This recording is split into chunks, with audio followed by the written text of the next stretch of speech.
다 같이 묵도하심으로 수요 예배를 함께 드리겠습니다.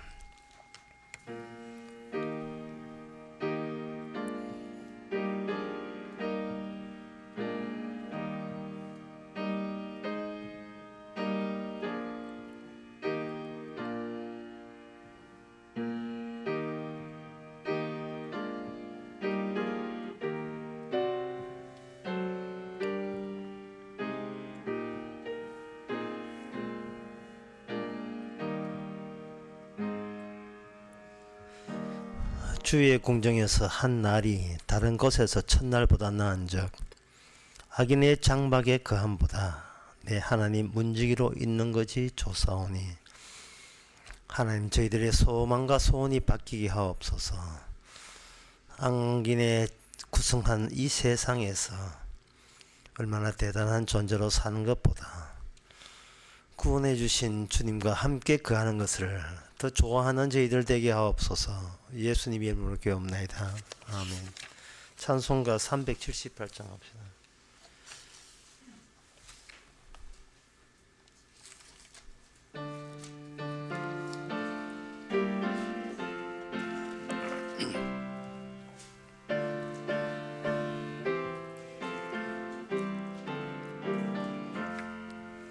이전에 주님을 내가 몰라 영광의 주님을 비방했다. 지극한 그 은혜 내게 넘쳐 날 불러주시니 고마워라. 나 받은 달란트 얼마른가 나 힘써 그것을 남기어서 갑절로 주님께 바치오면 충성된 종이라 상 주시리. 천하고 무능한 나에게도 귀중한 직분을 맡기셨다. 그 은혜 고맙고 고마워라. 이 생명 바쳐서 충성하리. 내 하는 일들이 하루 적어 큰 열매 눈앞에 안 베어도 주님께 죽도록 충성하면 생명의 면류관 얻으리라. 이 시간 다 같이 기도하는 시간입니다. 기도 제목은 내가 원하는 자리가 아니라 주께서 내게 원했던 원래의 자리, 그 자리는 모든 것을 말아먹은 그 자리가 바로 우리 자신의 자리인 것을 우리가 알아야 됩니다. 그렇지 않으면 우리가 욕심이 생기고 감사가 없어집니다. 원래의 자리, 아무것도 없었던 자리, 그 자리에 하나님의 말씀의 능력, 창조의 능력이 임해서 오늘날 우리가 된 겁니다. 항상 원래의 자리를 잊지 말자고 다 같이 기도합시다.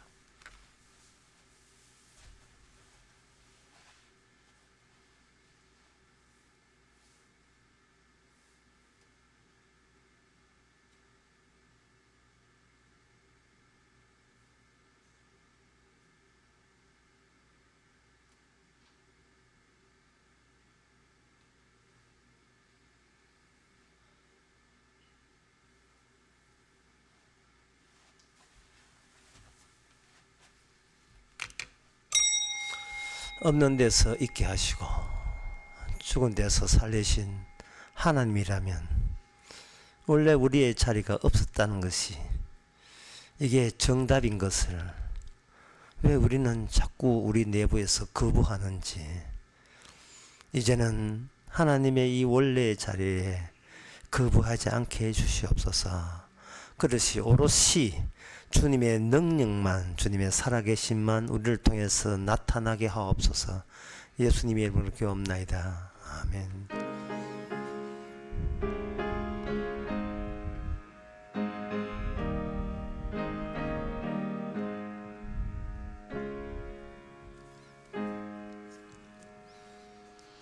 하나님의 말씀은 스가랴 11장 1절에서 3절까지입니다.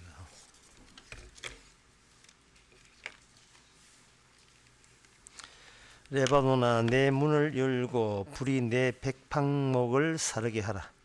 너 잣나무여 곡할지어다. 백향목이 넘어졌고 아름다운 나무가 회멸되었도다. 바산의 상수리 나무여 곡할지어다. 무성한 살림이 엎어졌도다. 목자의 곡하는 소리가 남이여, 그 영화로운 것이 회멸되었음이로다. 어린 사자의 부르짖는 소리가 남이여, 이는 요단의 자랑이 황무하였음이로다. 아멘.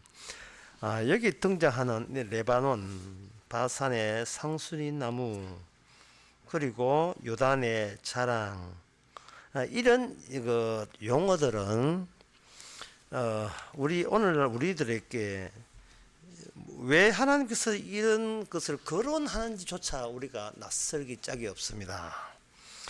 바로 여기에 등장하는 레바논의 백향목, 바산의 상수리 나무, 그리고 요단의 자랑.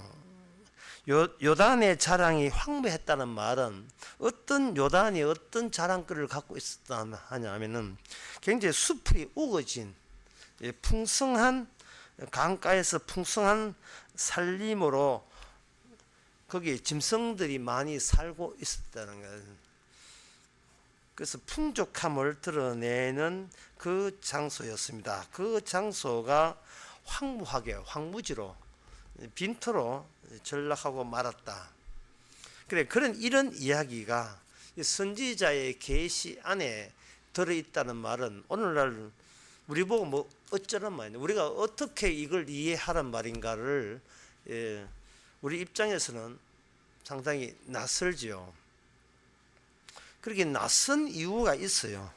그것은 그 당시에 이스라엘을 형성했던 그런 물질적인 그 요인들이 이스라엘 주변의 것들로 인하여 이스라엘이 복을 받았다는 것 티를 내는 그러한 괜찮은, 상당히 부러움을 사는 괜찮은 그러한 재료들이었어요.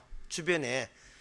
여기 그 레바논은 이스라엘 아닙니다. 하지만 이스라엘로 수입된 게 있습니다. 그거는 뭐냐, 성전 지을 때 꼭 필요한 자재가 백향목이었습니다. 이스라엘은 뭐로 구성되어 있는가? 이스라엘은 하나님의 언어로 구성되어 있죠. 그러면 이스라엘이 하나님의 성전의 가치를 모독하고 하나님의 가치를 무시했을 때 그 다음에 나온 똑같은 질문, 이스라엘은 무엇으로 지장되어 있는가? 레바논의 백향목으로 지장되었다 라고 이렇게 다른 표현이 나오는 겁니다. 그래서 이스라엘을 한번 해체해 보자. 이스라엘께 있는가? 없어요. 외국에 괜찮은 그 자재들, 다른 나라에 풍성했던 그런 것들이 이스라엘 내부에 집합된 거예요. 이스라엘 자체 내에서는 이스라엘 것이 없다는 겁니다. 다른 요소들을 이스라엘 속에 모이게 했는데 그걸 하나님께서는 축복이라고 이야기하는 겁니다. 다른 나라한테 압박을 가해서 이스라엘을 위해서 너의 제일 자랑거리 좋은 것을 이스라엘에게 상납해 라고 배후에서 주선을 하신 분이 여호와 하나님이었습니다.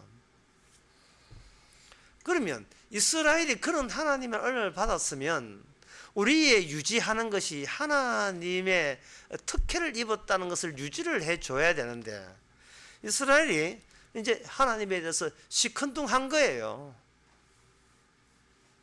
뭐 하나님이 도와줬다는데 우리가 뭐 다른 나라하고 뭐 별다리 뛰어나게 좋은 건 없잖아 라는 식으로 하나님에 대해서 불만의 요소를 갖고 있습니다.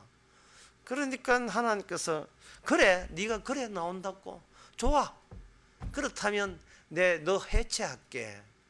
네 이스라엘 중에서 네게 있더냐? 예? 레바논에 백항목 없으면 네가 성전 만들어 졌어 안 졌어? 이렇게 묻는 거예요. 성전을 불태움으로써 이 레바논의 백항목이 이스라엘 것이 아닌데 남의 것인데 마치 저 남의 레바논의 백항목이 내 것이라고 여겼던 그 금방짐, 그 안일함. 하나님께서는 이스라엘을 해체하면서 그들의 자만을 덜추내는 겁니다. 그 백항목이 오늘 본문에 넘어졌다는 거예요. 잣나무요 곡할지어다. 백항목은 넘어졌고 아름다운 나무가 회물되었고 바산의 상수리 나무, 이 바산의 상수리 나무라 하는 것은 이스라엘이 한창 잘 나갈 때에 그 곱게 뻗은 그 나무들이 이스라엘의 하나님에게 영광 돌리고 하나님이 함께 있다는 티를 낼 때 그런 고급 목재를 수입해서 하나님께 영광 돌린다고 그렇게 했던 그 이스라엘. 그런데 그 이스라엘로 그 바산의 자랑거리 나무로 치장되어 있던 이스라엘은 이제는 그것마저 다 불태워지니까 이제 남은 것은 곡할 것뿐이다. 그런 뜻입니다. 요단의 자랑이라 하는 것은 아까 말씀드린 것처럼 요단은 아주 숲이 우거져서 거기에는 풍성함을 드러내는 이스라엘이 하나님의 복이 이처럼 요단 지역의 풍성함처럼 우리는 풍성하게 하나님께 혜택을 입고 있다 라고 그걸 평소에 자랑질을 많이 했어요. 그런데 그것이 이제 황무하게 될 것이다. 그러니까 이 좋은 환경을 줬는데 네가 이제 버려버렸잖아 이런 뜻이에요. 자, 여기서 하나님께서 자기가 만든 인간을 다룰 때 어떻게 다루는가의 원칙 하나가 나옵니다. 그것은 뭐냐 하면은 주시는 것은 하나님이지만 인간은 그걸 에덴 동산도 마찬가지고 받아놓고는 내가 마땅히 받아야 될 것처럼 여기는 거. 그런 인간이거든요. 따라서 하나님께서 그런 인간을 곤치고 새롭게 하는 방법은 준 것 다 뺏어가면 되는 겁니다. 주신 것을 다 뺏어가면 돼요. 그러면 사람들은 저거 내 건데 뭐 이렇게 생각할 거예요. 그럴 때 하나님께서 신약에 와서 결론을 미리 말씀드리겠습니다. 이게 논리가 굉장히 어렵기 때문에요. 미리 말씀드리면 하나님의 뜻은 이겁니다. 너희들이 환경을 주게 되면 이 환경과 더불어 본인이 살라고 예를 써요. 적응해서 살라고. 그게 바로 하나님의 뜻에 위반된다는 겁니다. 그러니까 아주 어렵게 이야기해서 환경이 있으면 사람은 그 환경에 대해서 적응하면서 자기가 환경에 대해 이해하는 게 있어요. 그걸 어려운 표현으로 하면 그건 환경이 아니고 환경성이라고 이야기하는 겁니다. 저 환경을 내가 붙들기 위해서 내 쪽에서 할 게 뭐가 있지, 어떻게 내가 바르게 살면 이 환경이 지금껏 해왔던 것처럼 나를 지켜주고 나의 가치를 높여줄까 할 때에 이미 그 사람은 착각하고 있는 거예요. 주신 환경을 내 것 만들기 위해서 애쓰는가?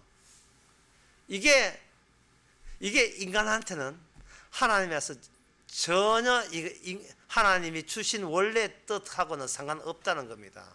그러면 하나님께서 환경을 주실 때 진짜 환경 주신 안에서 인간이 어떤 마음가짐을 가져야 원래 원했던 하나님의 맞는 인간이 되는가?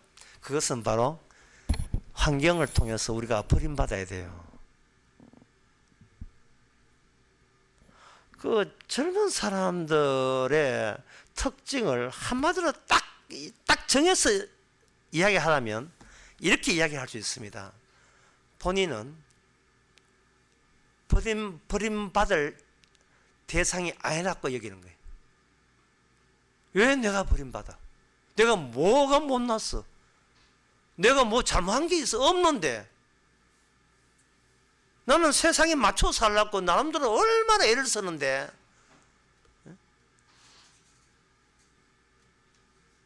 그런데 내가 원래부터 버림받았다고? 그건 말도 아니야. 이거 젊은 사람뿐이겠습니까? 복음을 모르는 사람들 다 그렇고요. 더 놀라운 사실은 복음을 들었던 사람도 몰라요. 복음 이용해서 안 버림받으려고 애를 쓰고 있어요. 그러니까 복음을 반대로 해석하는 겁니다. 뭘 믿으면 될까요? 하나님 뭐를 지키면 됩니까? 예? 어떻게 하나님의 마음을 이렇게 맞추려면 내가 하나님 시켜주세요. 어제 뭘 하면 하나님의 마음에 딱 맞아가지고 내가 하나님한테 버림받지 않을 수가 있겠습니까? 하나님은 그 질문 자체가 잘못된 질문 자체가 하나님의 뜻은 너는 버림받았다 하는 것을 알려고 했는데 우리는 버림받지 않으려고 필사적으로 노력하고 있습니다. 친구들 동창회 할 때 동창은 이제 고등학교 졸업하고 10년간 지나고 한 나이 30대가 쭉 모이잖아요. 그 이제 친구 하나씩 카페에 약속된 카페에 오게 되면 전부 다 거기서 평가 내리고 분석합니다. 자, 버림받았나 안 받았나. 예. 물론 그런 표현은 못하지만 걔 잘 됐대. 또는 걔 아주 지구석 완전 작살 났대. 그 인생 그들 났대. 안 됐어. 저거 앞으로 위에 살려고 몰라. 이런 것을 수근덕수근덕 하면서 아이고 잘 있어 나하고 인사하죠. 그런데 잘 됐다 못 됐다 인생이 힘들겠네 그 정도는 할 수 있지만 너 신에게 버림받았어. 이런 이야기는 누가 쉽게 할 수 있겠습니까? 인간 자체가 버림받았느냐 안 받았느냐부터 출발한 게 아니고 얼마나 잘 적응해서 버텨내느냐 안 버텨내느냐 그것 가지고 인간의 서로의 가치를 평가하고 비교하고 논하는 그런 세상에 우리가 놓여 있습니다. 여기에 3절을 보게 되면 오늘 스가랴 예언의 핵심이 나옵니다. 목자의 곡하는 소리가 나며 목자가 애고하고 우는 소리가 막 우러난다 이 말이죠. 그 영화로운 것이 해멸되었다라는 이 대목에서 이게 무엇을 의미하느냐 하면 이스라엘의 그 팔자 이스라엘의 모든 운명은 이스라엘 전체와 하나님과의 관계가 아니라 중간에 하나 들어가는 사람이 있어요. 목자가 제대로 작동하게 되면 이스라엘은 작동되는 거예요.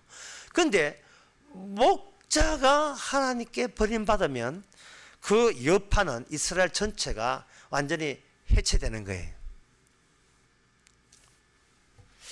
그러니까 스가랴가 이런 예언을 할 때 현대인들은 이 스가랴 예언에 대해서 못 받아들이죠. 왜냐하면 목자가 내 인생을 대체한다는 생각이 없어. 인간은 내 인생은 내가 알아서 한다는 겁니다. 그게 왜 그러냐 하면 인간들은 자기에게 필요한 자기가 버틸 수 있는 환경을 자기 쪽에서 환경에 대한 나름대로의 생각을 갖고 있어요. 이것을 아까 환경성이라고 했습니다.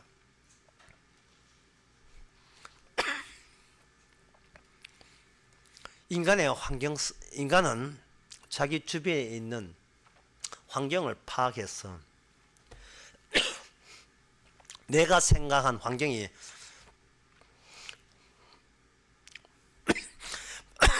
무너지지 않으면 나도 무너지지 않는다는 그런 나름 계획을 갖고 있습니다. 그래서 나이 많은 사람들 보면 젊은 사람들이 생각하는 환경의 변수가 제한되어 있어요. 네가 아는 사람 누구냐 물으면 뭐 친구 몇 명 된다. 그럼 바이든 네 아나? 모르는데요. 푸틴 네 알아? 모르는데요.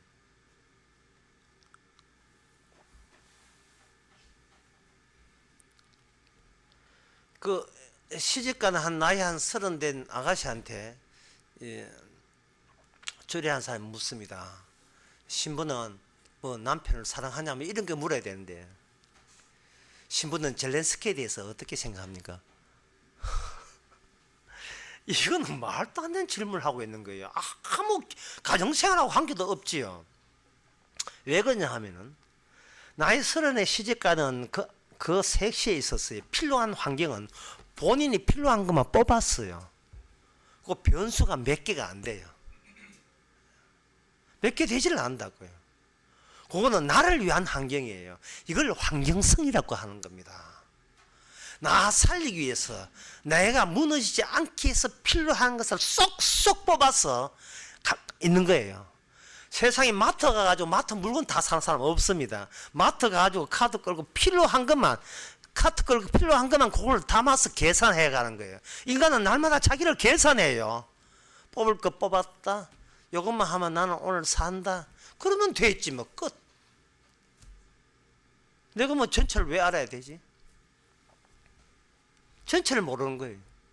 그 전체를 모른다는 것은 결국 뭐를 모르냐 하면 진짜 숨어있는 환경성 말고 진짜 환경이 왔을 때 하나님의 제시한 목자는 딱 한 분밖에 없습니다. 뭐냐 하면 이 자연에서 버림받은 분이 환경이에요. 버림받은 분이 목자예요. 버림받은 분이. 그러니까 예수님처럼 버림받지 못한 사람들은 이 환경성에 눈이 가려서 환경에 대해서 아는 게 아무것도 없어요. 환경에 대해서 아무것도 없어요.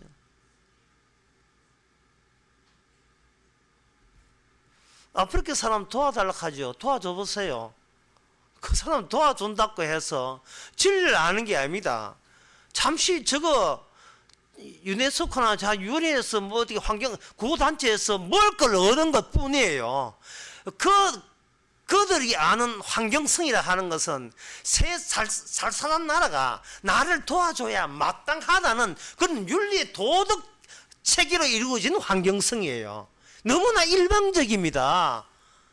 사람들은 그렇게 그걸 이기주의라고 생각 안 해요.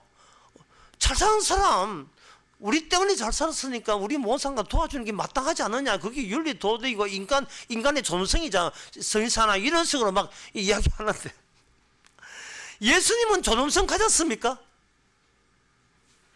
예수님은 전체 모든 환경을 다 아시는 분이에요. 다 아시는 분이 아버지한테 어찌하여 나를 버리셨나이까? 이 잔을 마시겠나이다. 이 선잔을 마시겠나이다 했어요.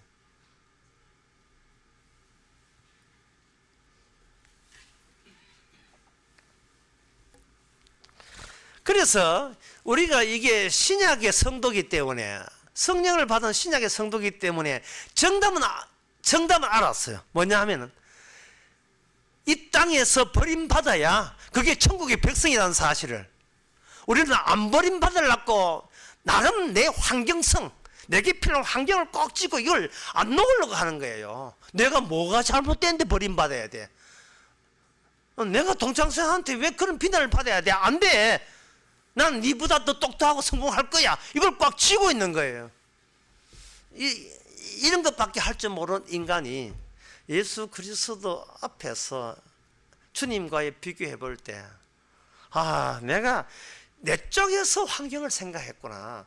환경의 주인 되시는 분이 나를 이 환경을 투과해서 나를 어떻게 보는가 아무 관심도 없고 내게 주어진 환경에서 얼마나 요령 부리고 내한테 최대 이익이 되는 쪽으로 내가 어떤 행동을 하면 나는 성공할 거냐, 이것만 생각했던 거예요. 이게 정답이에요. 예수 그리스도가 정답입니다.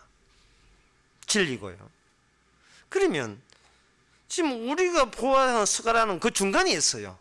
구약의 말기 이스라엘 나라 작살났습니다. 그 작살났던 이야기, 목자는 이제 끝났다, 목자도 없다, 목자는 울 뿐이다. 목자 없으면 뭐가 없냐? 양이 없어요. 하나님과 양 사이에 목자가 있고 목자가 목자 구실 못했으니까 양이라는 게 있을 수가 없지요. 양이 없다는 말은 시편 23편에 나오는 말씀처럼 여호와는 나의 목자시니 내게 부족함이 없으리로다 라는 그러한 그러한 고백을 할 수가 없어요. 여호와가 목자가 돼야 되는데, 목자가 여호와에 돼야 되는데 아직 그 수준까지 이르지 못하니까 자연적으로 여호와가 목친이 목자가 되어서 이끄는 양도 이 땅에는 존재하지 않는 겁니다. 그러면 도대체 이 목자라는 게 어디서 생기느냐, 이걸 우리가 여기서 생각할 필요가 있어요. 아니, 목자, 여호와는 나의 목자라 하는데 도대체 이 목자라는 게 왜 생기느냐, 무엇 때문에 생기느냐, 그 말씀드리기 전에 이 환경성에서 환경으로 넘어가는 것이 아무리 해도 이게 인간으로서는 불가능합니다. 인간이 자기 환경성을 유지하면서 이 환경성에서 진짜 숨어있는 하나님의 환경으로 넘어가려고 시도하는 거, 그거 내가 만든 환경, 내가 생각하는 환경이 하나님이 생각하는 환경과 직접 뛰어들고 거기에 같이 통합하려고 시도하는 이 모든 시도, 그 모든 시도가 다 쪽쪽 실패로 다 끝납니다. 성전 만들어서 예배 드리는 거 실패로 끝났어요. 율법 지키는 거 실패로 끝났습니다. 하나님 사랑, 이웃 사랑 다 실패로 끝났어요. 네가 왜 건너오느냐, 니는 환경성 안에 내 잘내를 낳고 하는 그 마음가짐으로 이 진짜 숨어있는 환경, 예수 그리스도가 목자로 드러내는 그 환경에 네가 거기서 넘어올상 싶어? 안 됩니다. 될 수가 없지요. 불가능합니다. 그래서 이 구약에 대해서 여러분 방금 제가 말씀드린 그 점을 한번 염두에 두시고, 제가 시편 51편을 제가 여러분들께 5절을 알려드릴 테니까 그 둘 사이가 무슨 관련성이 있는가를 한번 생각해 보시기 바랍니다. 시편 51편 5절에 보면 내가 죄악 중에 출생하였으며 모친이 죄 중에 나를 잉태했다 이래 있어요. 참, 이게 정말 이게 성신받은 다윗이 성신받았으니까 나올 고백이에요. 내가 죄를 지었다가 아니에요. 죄악 중에 나를 출생했다는 거예요. 그러니까 이 뭐냐, 나는 죄의 자녀라는 겁니다. 죄의 자녀이기 때문에 자신의 뿌리를 내 쪽에서 어떤 착한 행동으로도 이게 변경하거나 부정할 수가 없다는 거예요. 내가 하나님 예수 믿고 하려는 이것이, 이게 죄악 중에 출생한 티를 내는 거예요. 이게 죄의 티를 내는 거예요. 죄 중에 그런 죄도 있어요. 예수 믿고 구원받으려고 하는 죄가 있어요.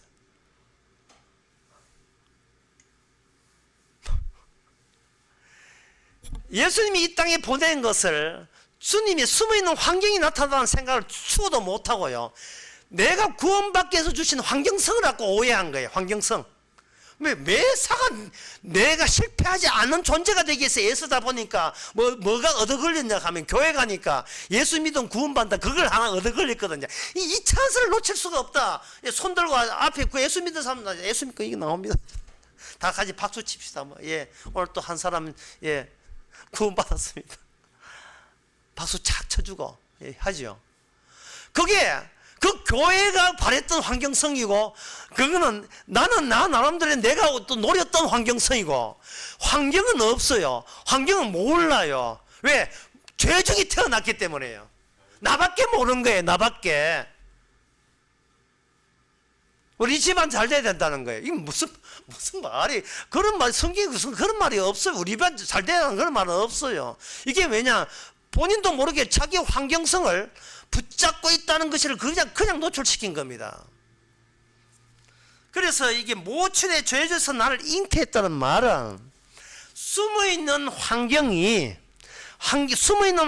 환경되기 위해서 나로 하여금 그 환경에 내 실력으로, 이 다윗 내 실력으로, 내 율법 지킴으로, 내 믿음으로 도저히 그쪽에 못 간다는 고백을 다윗이 쏟아낸 겁니다. 내 힘으로는 그 세계에 갈 수 없습니다.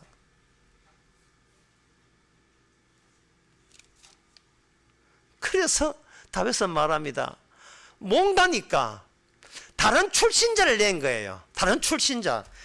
나는 죄 출신이에요. 우리 엄마가 죄예요. 죄 출신자는 안 돼요. 그런데 하나님이 다른 존재를 만들었어요. 피의 자녀.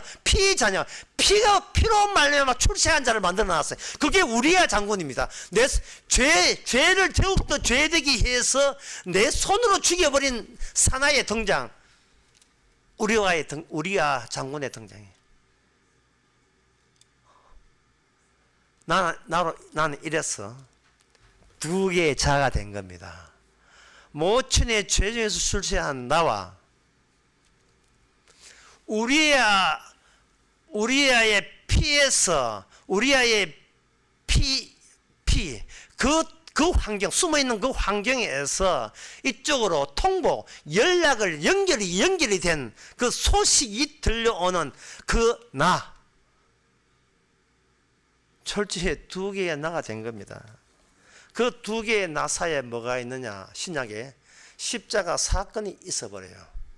십자가 사건이 있어버리면, 십자가 사건은 우리 보고 이야기합니다. 너는 나쁜 짓을 한 게 네 날 때부터 죄만 지게 돼 있어 라고 한다고요. 그런데 이것을 숨어있는 환경을 보지 않고 환경 속으로 보는 사람은 뭐냐 하면 믿습니다 이렇게 하거든요.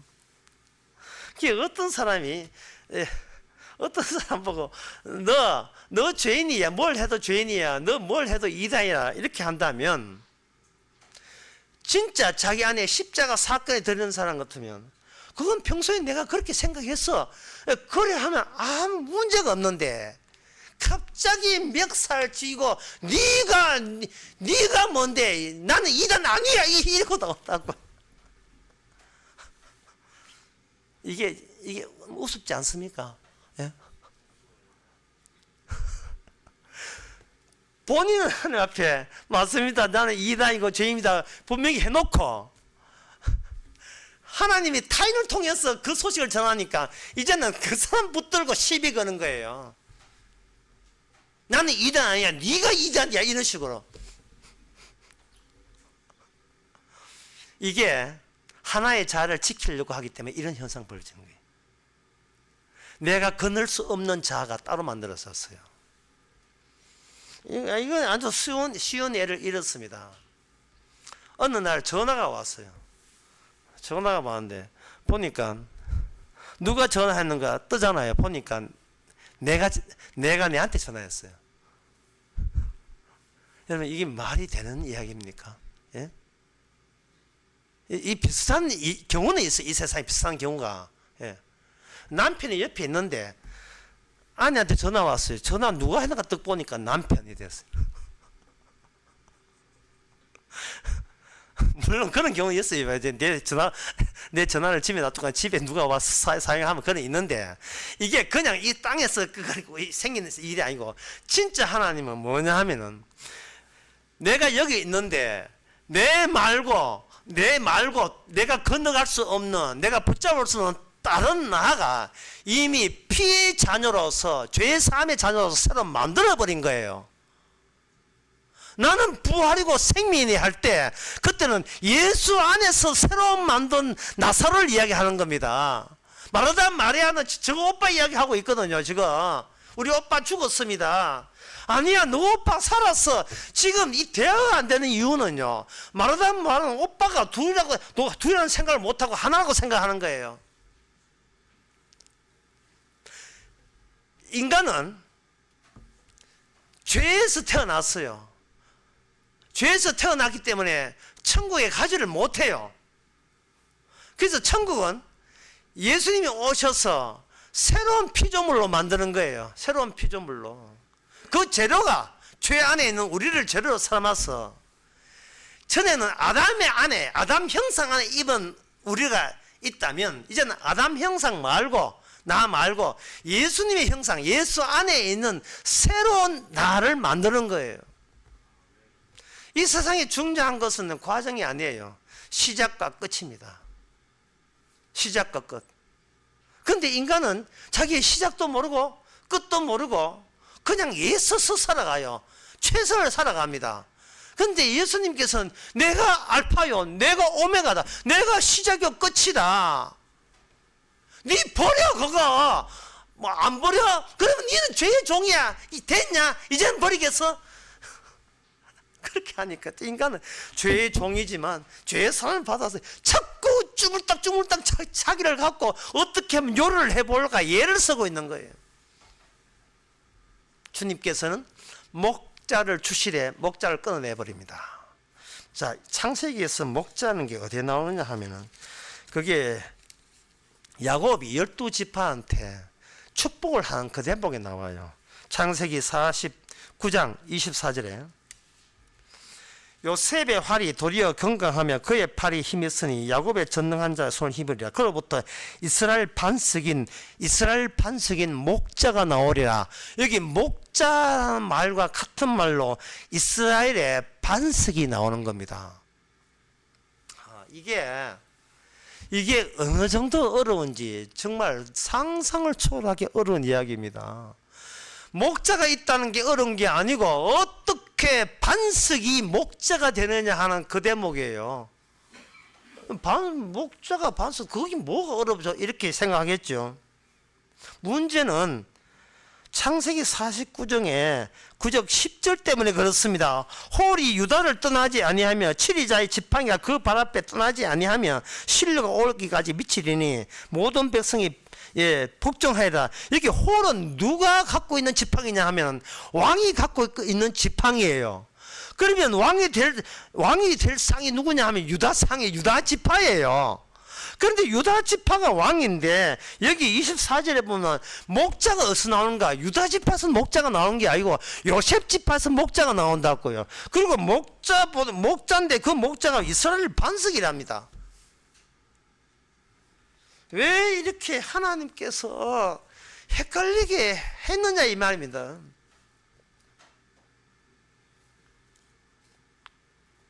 이게 뭐 말씀에 관심이 있어야 이게 뭐 어렵다 하는 것도 알겠는데 예, 왜 투톱이냐 이 말이죠. 왜 투톱이냐?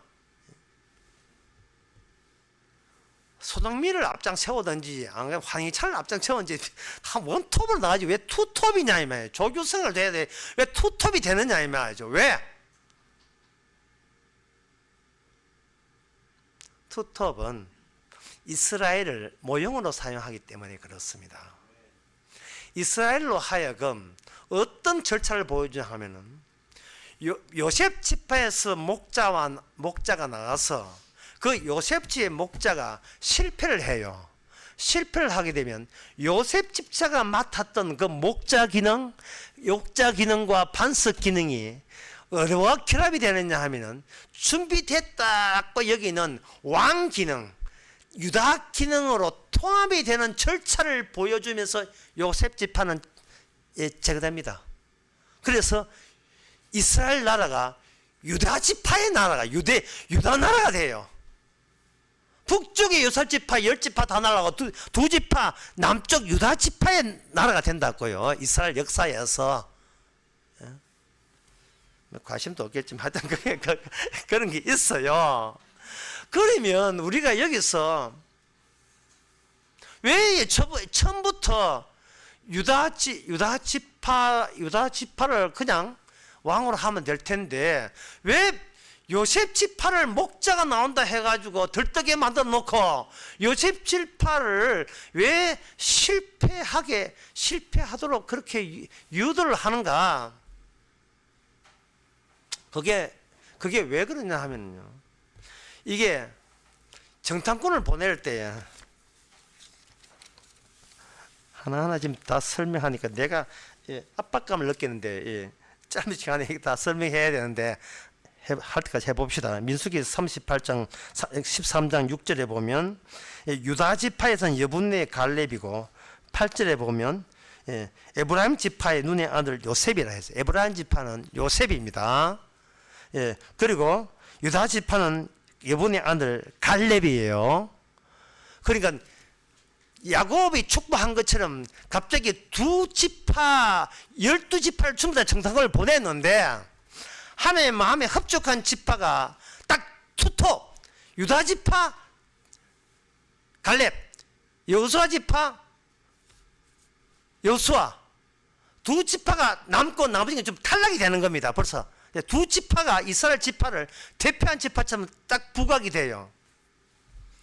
부각이 되면서 여호수아 여기서는 되는데 문제는 그때까지 이 유다 지파의 대표를 하는 갈렙 지파는 에브라임 지파의 대표자인 여호수아 밑에 예속돼 있고 종속돼 있는 위치에 있어요. 왜냐하면 모세가 후계자를 세울 때에 갈렙을 후계자로 세우지 않았습니다. 그 이유가 갈렙은 이방 민족의 에돔 족속의 사람입니다. 에돔 족속인데 출애굽할 때에 들어와서 유다 지파가 된 거예요. 편입된 거예요. 이방이에요. 이방이니까 이거는 정식 이스라엘 사람이 아니고 이방인인데 출애굽할 때 그냥 섞여드는 잡족에 해당되는 거예요. 근데 잡족인데 잠복돼 있어요. 이게 잠복돼 있다고요. 정통 아브라함의 족속이 아님에도 불구하고 흡수되었을 때 주님께서는 반전을 일으켜서 어떻게 정통 혈통 아브라함의 족속이 어떻게 실패하는가를 보여주는 겁니다. 에브라임 지파가 어떻게 목자로서 실패하는가를 보여주는 거예요. 여호수아도 감 잡았어요. 여호수아가 그 약속의 땅에 갈 때 그 갈렙이 여호수아한테 예속되어 있으니까 땅 주세요 이렇게 했어요. 여호수아 14절에 보면 이게 누가 대장이냐? 여호수아가 대장이에요. 갈렙은 거기에 예속되어 있습니다. 여호수아가 땅 안 조각하면 끝나는 거예요. 그런데 여호수아는 갈렙에게 너가 모세 때에 정탐할 때에 신앙을 했기 때문에 땅 줄게 하고 이렇게 땅에 들어가는 겁니다. 그래서 여호수아도 뭐를 감 잡냐 하면은 분명히 하나님께서 약속의 땅을 요거는 시간 가도록 설명할 수밖에 없어요. 여호수아 때 하나님이 약속의 땅에 있는 이방 민족을 추방하고 하나님의 6월 출애굽한 이스라엘로 그것을 정복해 했잖아요. 정복해 했다고요. 정복했는데 여호수아가 뭘 알고 있느냐 하면은 이게 정복해도 뒤집힌다는 사실을 알고 있었던 거예요. 죽고 난 뒤에 걱정되는 거예요. 죽고 난 뒤에. 그래서 여호수아가 신신당부하고 그것도 모자라니까 아주 돌로 만든 계약서를 아주 세겜에다가 세우면서 신신당부를 해요. 너가 다른 신을 안 새길 거지, 다른 신이 안 새길 거지 라고 한 거예요. 여기서 다른 신은 뭐냐 하면 약속의 땅에 들어오기 전에 이방 민족이 믿었던 그 신을 너희들은 안 섬기겠지 라고 하는 거예요. 그러나 제가 아까 말씀드린 인간 자체는 자기의 환경성이라 하는 것은 결국은 똑같아요. 어떤 땅에 가든 하나님 믿는 민족이든 하나님의 백성이든 그 말로 그렇게 해도 사람은 자기 환경성만 괜찮으면 자기 성공한 걸로 간주하기 때문에 이게 믿을 수가 없어요. 여호수아 죽고 난 뒤에 이거는 뭐 죽었다는 기다렸듯이 이방 신들을 믿기 시작했어요. 사람은 자기의 본성을 숨길 수가 없습니다. 그때 여호수아가 죽고 난 뒤에 나라가 완전히 엉망진창 되었어요. 원래 하나님께서는 이방 민족을 다 처방하지 않고 주변에 배치를 했어요. 딱 호시탐탐 노래도 돼 있다고요. 요 점을 설명하기 위해서 신약에 난 요 설명하게 되면 지금까지 여러분들이 이해되는 것이 확 들어올 겁니다. 요한복음 20장 17절. 예수께서 이르시되 나를 만지지 말라. 내가 아직 아버지께로 올라가지 못하였다. 다시 말씀드립니다. 너무 중요해서. 예수께서 이르시되 나를 만지지 말라. 마리아한테 나를 만지지 말라. 내가 아버지께로 올라가지 못했다. 네 눈에 보이냐? 보입니다. 보이는데 네가 만질 대상은 아니다. 네가 보인다는 것은 네 환경성에서 보이지. 그러나 나는 너와 다른 환경에 속한다. 네가 속해 있는 환경성하고 다른 환경에 속하는 거예요. 여수아가 차지하는 약속의 땅, 그 땅, 오늘 스가랴의 예언에 의하면 다 황무해집니다. 소용없어요. 인간은 땅 보면 환장하거든요. 땅 보면 환장해요. 좋은 땅에 환장합니다. 땅이 없어서 문제입니다. 사람들은 모든 환경에 대해서 자기와 연관시켜서 생각해요. 저 넓은 땅, 저 푸른 숲, 나는 저것만 있으면 얼마나 성공하겠는가. 이게 우러나오는 환경성입니다. 이게 이방신을 믿는 요소예요. 여기에 대해서 여호수아가 했던 것은 목자로서 양을 약속의 땅까지는 왔지만 하나님이 원하는 레벨의 수준의 그 양이 될 목자는 여호수아 끝나고 끝나는 겁니다. 요셉 지파의 목자가 나올 것이다. 그 목자는 끝났어요. 이제는 누가 나서게 되느냐? 이방 신들을 섬기고 이방 공격 왔을 때 그때 누가 유다 지파가 이제 들고 나서는 겁니다. 그 유다 지파가 들고 나오면서 이야기가 핵심은 이제는 요셉 지파, 레위 지파도 이제 사사기에서 완전 물 건너가서 이거 아무 의미도 없어요. 이제는 유다 지파가 나라를 어떻게 살리는가? 그거는 진짜 이스라엘 족속이 아니고 이방 나라, 룻기에 나오는 이방 나라 모압 여인이 다윗의 혈통에 조상으로서 개입되는 현상, 반전이 일어나죠. 숨어있는 환경이 인간들의 환경성을 감당 못할 때 숨어있던 인간의 환경성 안에 숨어있던 보이지 않던 환경이 이방 민족이라는 이름으로 네가 어떻게 여호와를 믿어? 여호와는 우리 신이야. 너는 이방신 믿잖아 라고 배척했던 그쪽에서 들어오는 거예요. 진짜 하나님의 모습이 이방인을 통해서 들어오는 겁니다. 이거는 뭐냐 하면은 이방 민족은 이스라엘 민족을 볼 때 버림받은 거예요.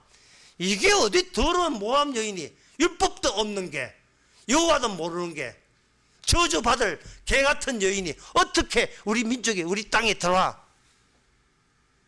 무시했던 우리는 하나님의 택하신 선택된 민족, 선택민족이다 했던 그거 하나님께서는 그걸 쪼개고 해체시키면서 들어오죠. 그 다윗의 정조모가 누구냐? 룻입니다. 이방 여인 룻이에요. 그 다윗이 유다 지파고 그 다윗이 목자예요. 그래서 여호와는 나의 목자시니 내게 부족함이 없으리로다. 이거는 요셉이 말한 게 아니에요. 다윗이 이야기하는 거예요. 유다 지파의 약속대로 너 땅에서 이스라엘의 왕이 나타날 것이다. 그 왕에 나타났던 증거는 뭐냐? 다윗의 등장입니다. 그런데 그 다윗은 다윗 원이에요. 투가 있었습니다. 다윗의 혈통으로 오실 분이 다윗 투, 바로 다윗의 자손인 바로 우리 구주 예수 그리스도인 겁니다. 환경 인간이 알고 있는 천국으로 건너가고자 하는 모든 시도, 그 모든 시도를 문제 삼고, 네가 그런 시도를 하는 것은 네가 장차 오실 우리 주님께서는 아버지께 버림받았는데 네는 뭔데 네가 죄에 태어나서 버림 안 받으라 해. 네가 버리면 안 받겠다고 시도한 그 자체가 이게 죄의 증거야 라고 성령을 통해서 우리를 이야기할 수 있는 겁니다. 만지지 말라. 네 동네하고 내 동네 달라. 네가 만질 대상이 아니야. 너는 너에 속한 환경에서 내 환경으로 못 와. 건너올 수가 없다고. 어떤 사람 이래 하면 그러면 안 건너가지. 야, 몸 건너와서 죽고요. 안 건너가서 죽어요. 죄의 종이니까. 나 바빠서 교회 못 갑니다. 이것도 죽고, 교회 열심히 다녀야지. 이것도 죽고. 자기 자신이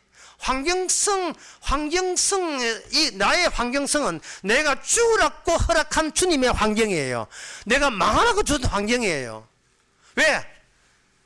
따로 이미 마련됐기 때문에 우리는 넉넉하게 구애받지 않고 자신만만하고 당당한 자유인으로서 이 땅에 내가 없어지면서 점차 예수 안에 주께서 만들어진 하나님의 양으로서의 나가자는 겁니다.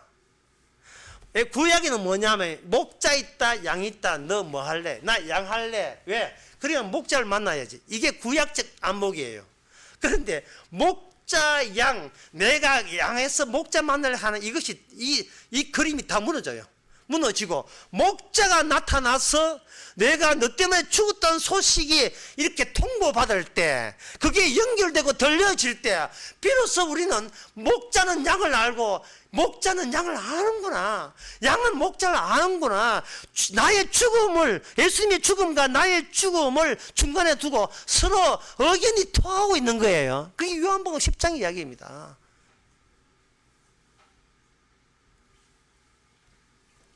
성령이 오심으로써 십자가 우리 안에 들어오고, 십자가 들어오게 되면 남들 보기에 내 모습은 환경성에 속하고요, 주님 보시기에는 진짜 예수 안에 우리 안에 들어온 겁니다. 끝으로 갈라디아서 3장 1절을 말씀드리겠습니다. 누가 너를 꾀더냐? 십자가가 눈앞에 보이거늘. 십자가가 눈앞에 보이거늘. 사도 바울이 십자가 눈앞에 보인다는 말은 바로 내 안에 십자가 있다는 뜻입니다. 나는 죽고 그리스도와 함께 죽고 내 안에 주님이 산다는 그 십자가 사건이 저한테 벌어지니까 나는 십자가를, 이제 눈에 보이지 않는 십자가를 마음껏 감사하면서 증거할 수 있었던 겁니다. 십자가를 드러내는 자, 전에는 죄만 드러내고 자기의 잘남만 드러냈던데, 이제는 십자가 드러낸 자가 피로 인하여 새롭게 창조받는 하나님의 백성입니다. 기도하겠습니다.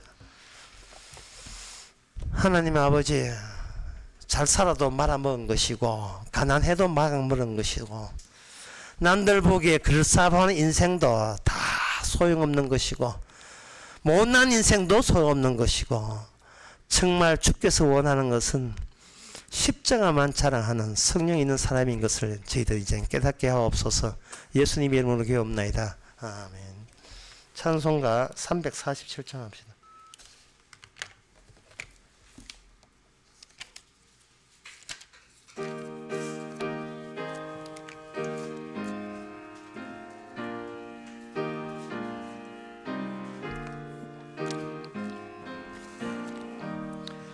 겸손히 주를 섬길 때 괴로운 일이 많으나 구주여 내게 힘 주사 잘 감당하게 하소서.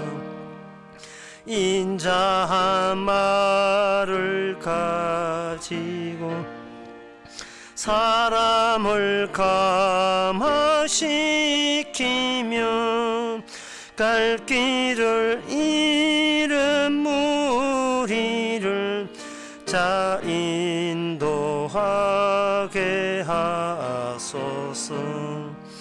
구주의 귀한 인내를 깨달아 알게 하시고 굳건한 믿음 주셔서 늘 승리하게 하소서. 장래의 영광 비추사 소망이 되게 하시며 구주와 함께 살면서 참 평강 얻게 하소서. 아멘. 기도합시다. 지금은 우리 주 예수 그리스도 은혜와 하나님의 거진 사랑과 성령의 충만하심이 날마다 주님한테 연락이 오면서 네가 하는 모든 죄이며 그 죄를 내가 사했다는 소식을 늘 감사하는 모든 성도께 함께 있을지어다. 아멘.